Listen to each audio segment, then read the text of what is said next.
So it looks like we all need to struggle on together. The world's just getting tougher for everybody, and we've all just got to cope with it. But in actuality, this is not the truth at all. Despite the fact this is a message that we're being peddled, the message that we're being told on a constant basis, it's not true. Because for the most part, money does not disappear. Money does not disappear. It doesn't go nowhere, it goes somewhere. And money that you don't have, money that you have to pay out, is going somewhere. Now, I'm not saying this is anything groundbreaking, but it's something that I want to bring to people's attention, the forefront of people's minds, for two reasons. Number one, so that we can have a discussion about this. Number two, so that we can acknowledge how we can potentially benefit from this, or at least adopt our life strategy into 2026 to hopefully improve our personal positions. So we'll start off by obviously acknowledging this fact and going on at the actual point of this. People at the moment seem to be being gaslit by, well, a lot of sources, by perhaps governments, by media, by economic forecasts, all this nonsense, right?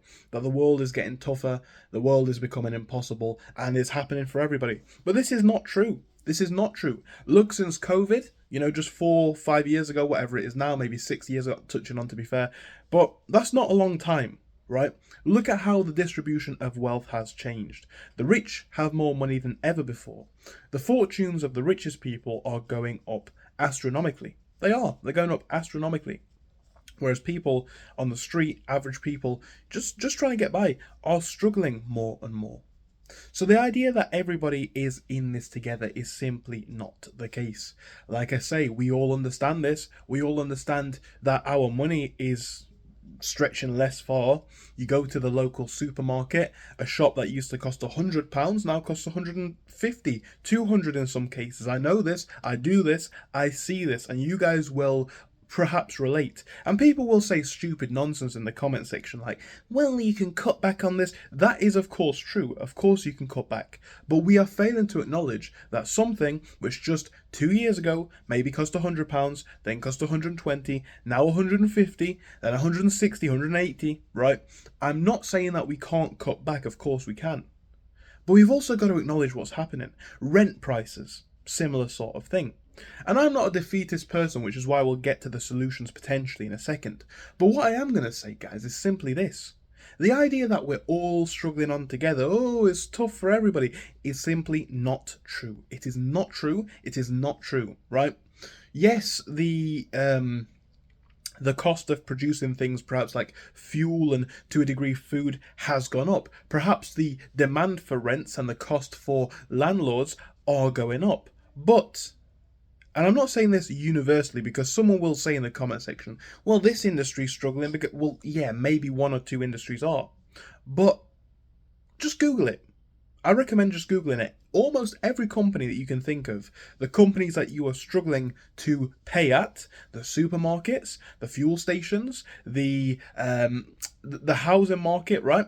All of these things are almost at record highs, record high profits, record high incomes, right? Because what is to you and me a day-to-day necessity, i.e. housing, i.e. Food, is to somebody else a financial commodity. Somebody is speculating on this, right? We know this.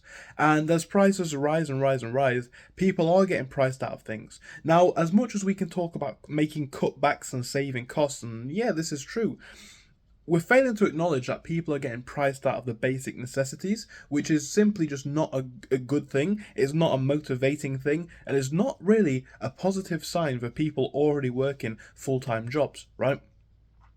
So, on the backdrop of this, like I say, we have corporate profits, we have stock markets, we have all of these things at record highs. Record highs. Over the last 2, 3, 4 years, all of these things to a degree are at record highs. You can simply Google this and find out it is true.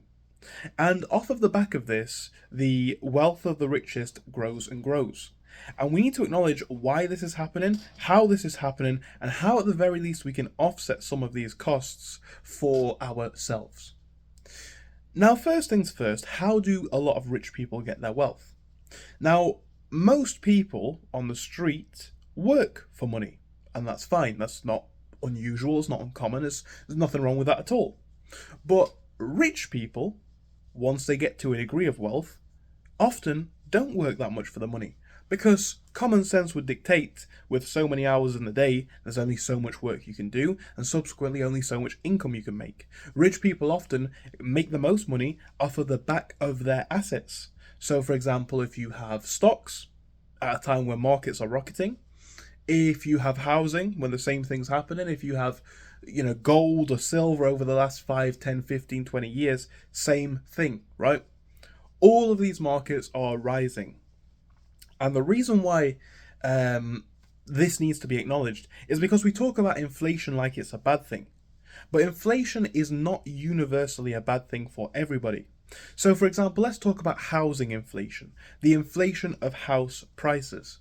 If you're the average guy in the street, housing inflation is a terrible thing. It's not a good thing at all. But if you're the house owner, housing appreciation, housing inflation simply means that your asset has gained you more money. And the trouble with most people at the moment is people are being priced out of assets, meaning that not only is it harder to afford them, but they'll never ever own them. They'll never have a potential of owning them. And whilst they don't own them, they are paying, or they're being extracted of more of their wealth, and the rich are accumulating more assets. It's like a game of Monopoly, right? The goal is to get as much or as many assets as you can, right? It's exactly the same as this. Now, when you're starting from the bottom, this is tough. This is very, very hard. But we can talk about some basic things which most people do not do.